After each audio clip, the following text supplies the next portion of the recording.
Prime minister Narendra Modi पिछले कुछ दिनों में 7वीं बार चुनावी सभा को संबोधित करने के लिए छत्तीसगढ़ पहुंचे और उन्होंने मुख्यमंत्री भूपेश बघेल पर ताबड़तोड़ हमला बोला और उनके सहयोगियों पर भी।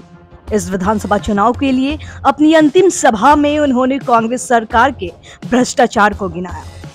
मुंगेली की अपनी सभा में उन्होंने पिछले 70 सालों की सारी असफलताएं गिनाई और उसके लिए कांग्रेस को जिम्मेवार भी ठहराया। प्रधानमंत्री मोदी ने कहा कि आजादी के इतने दशकों के बाद आज देश में कोई भी गरीब है तो उसके लिए अगर गुनहगार कोई है तो सिर्फ और सिर्फ कांग्रेस है।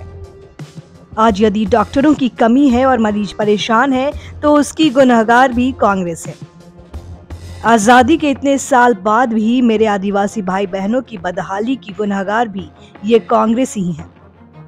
चुनाव के समय आमतौर पर इसी तरह के भाषण दिए जाते हैं। विपक्ष पर हमला बोलकर ही वोट बटोरने की कोशिश होती है। प्रधानमंत्री लौट लौट कर 70 साल पर पहुंच जाते हैं, लेकिन यह चकित करने वाली बात है कि पीएम नरेंद्र मोदी के भाषण में आवास योजना को छोड़कर 15 साल की भाजपा की रमन सिंह की सरकार का उल्लेख तक नहीं हुआ।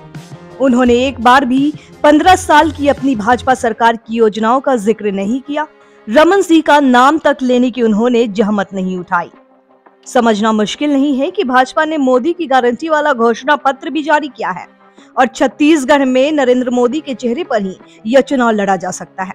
ऐसे में राज्य में हार या जीत का सेहरा भी नरेंद्र मोदी के सिर पर ही बंधेगा या फूटेगा।